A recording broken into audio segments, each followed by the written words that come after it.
Yo, what's up everyone? This is Valoramous. In today's music producer tutorial, I'm going to show you how to use the Logic Pro 10.7 Flex Pitch feature to process and tune your vocals. So I'm going to show you my process for processing and tuning vocals. This is after you've already prepared your vocal stems for tuning and for further processing. And if you haven't seen my earlier video on that, go to music producer tutorial number 28, where I will discuss how to actually do the background and preparatory work for preparing to process your vocals. But essentially what you're doing is you're going to be eliminating all the excess space. Now the next step for processing and tuning your vocals is going to be to understand the key signature that you are operating in for your track.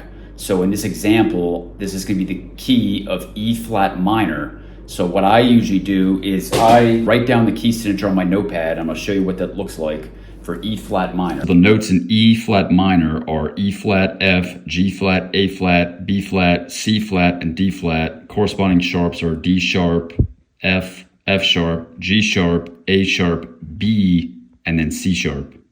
So now that we know the key, I'm going to flip my camera around to Logic Pro. I'm going to show you how you actually tune your vocals within Logic Pro 10.7. This is similar to Melodyne, but with Logic Pro, they provide a free version that is already quite good. And so I do not recommend buying Melodyne or another vocal tuning or pitch correcting software just yet. I would recommend first that you master the Flex Pitch feature within Logic Pro. And then once you master that, then you can acquire a software package. I am a firm believer in trying to do as much as you can within the DAW itself with all the free stock plugins before you expand out and start buying all these additional plugins, because at the end of the day, it's about your skill set as a producer and less about the equipment. Okay, this is Logic Pro 10.7. This is what the interface looks like. So after you drag and drop your vocal stems and properly track and prepare the vocals, you eliminated all the excess space. The next step in this vocal processing stage is to actually tune these vocals. You want to tune the vocals before you start applying plugins. Now, I have some plugin chains, so sometimes I drop a plugin chain, as you can see here on this left-hand side, and that will already take care of some of the processing for me. But the tuning is a very important stage of this process that you do not want to skip or gloss over, because even the most professional and most advanced singers you can still improve their delivery with a little bit of light tuning and light processing of the pitch correction within the Logic Pro Flex Pitch correction software. So what you're going to do is, after you have these audio stems, you will not immediately be able to start pitch correcting. But what you need to do is double click, and then what you're going to do is you're going to go up here to this. It's going to be turn on flex. So you're going to hit that, analyzing the transients. Now this is not what you want. You don't want this flex time slicing. This is when you properly align the vocals in time, which actually, before you do this, you should be doing that before you start tuning the vocals. So again, you actually may need to use this part of the software in order to properly align the timing of the vocals. So again, it's dragging and dropping the vocal stems, eliminating all that excess space, getting the vocals within time, and then once the vocals are in time, you should be tuning. Now you can tune and then do the timing second. You can do it in either order. Sometimes I prefer to actually get the vocals in time first before I start tuning, but it really just depends. So what you're going to do here is then go up to this Flex Pitch feature itself. You're going to hit Flex Pitch, and then it's going to analyze and then assign a note to all of the phrases, all the individual segments, basically the vocal melody. It's going to construct a melody, and you'll scroll down and then you'll see these are all the notes right here. So now we can see what the singer's delivery looks like. So what I like to do here is highlight all the notes within this one track. So you can basically zoom out and you can see this is the entirety of the track, and it goes all the way around bar 100. But you're gonna have to zoom in a bit in order to actually see the notes, because once you can see the notes, then you can highlight the notes. So the first step that I do is I have to minimize this just enough in order to see all the notes. So I'm gonna zoom out just a little bit so you can see more, but we're going to highlight all these notes, and then you're going to drag the highlighted portion all the way to the end of the track. So you're basically going to highlight all these notes. Now again, this is just my process. Other people may have a different tactic, technique, procedure for processing these vocals, but this is how I do it within Logic Pro 10.7. Now, here's the shortcut. I'm gonna give this away for free.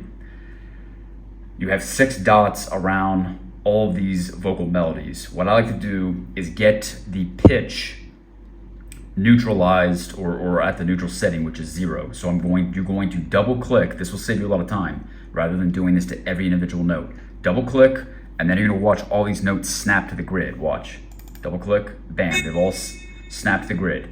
Now, the next most important feature out of these 6 dots, or setting out of these 6 dots, is the vibrato feature. This is how we actually conduct the pitch correction in addition to adjusting the notes up or down on the scale. And this is the piano roll right here, scale.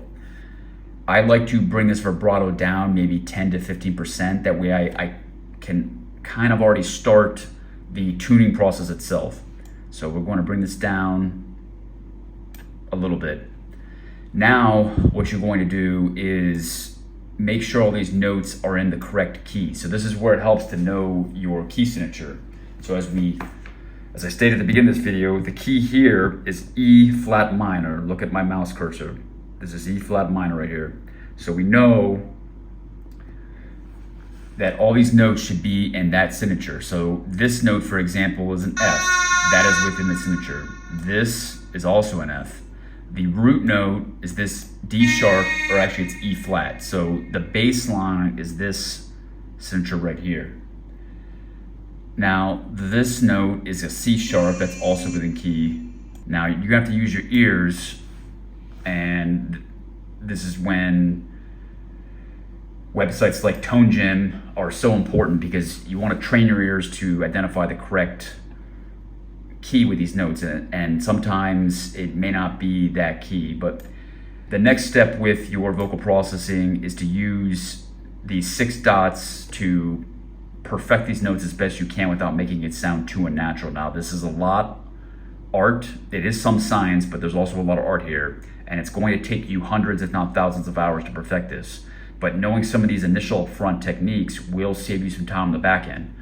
Now, you can listen to these notes, and this is an unreleased track, so I'm not going to play the lyrics, but or play the vocals, but you're going to listen and then use your ears to identify what you should be correcting. But with your eyes, you can already correct a few things right away.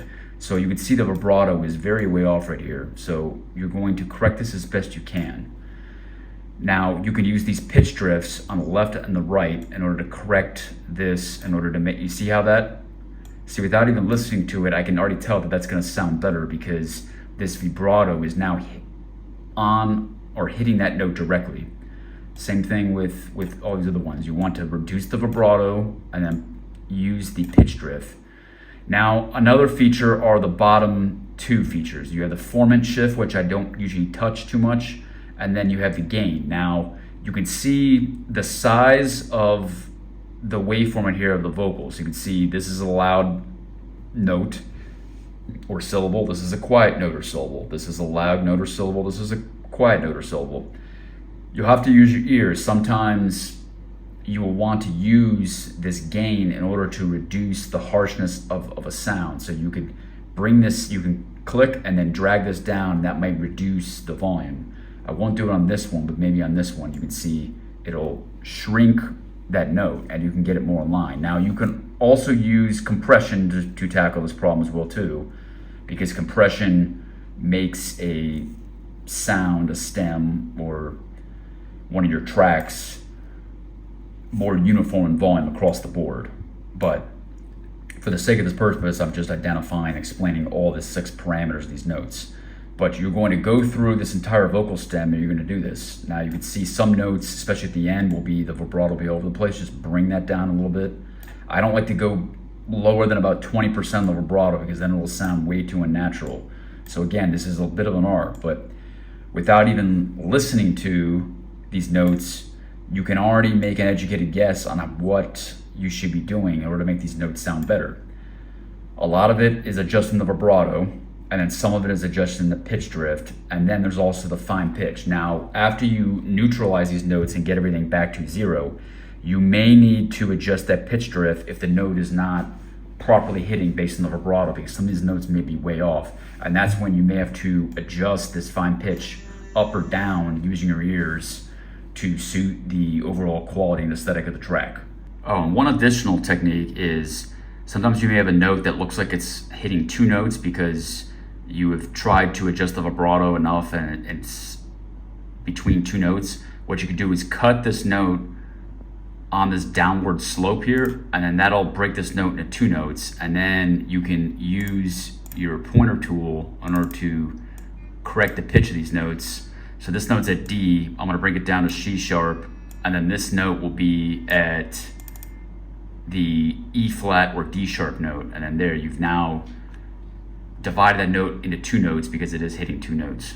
So you have it. That is my initial description on how you will tune your vocals. This is a very important step. Do not skip this step. Even if you have one of the best singers in the world, you still want to tune these vocals, because even the most famous pop and top 40 tracks on modern radio today, there is a vocal processing engineer that will go through and tune all of the singer's vocals in order to make the track sound as good as humanly possible. Okay, and that is all I have for this video on vocal tuning, and we'll see you in the next video.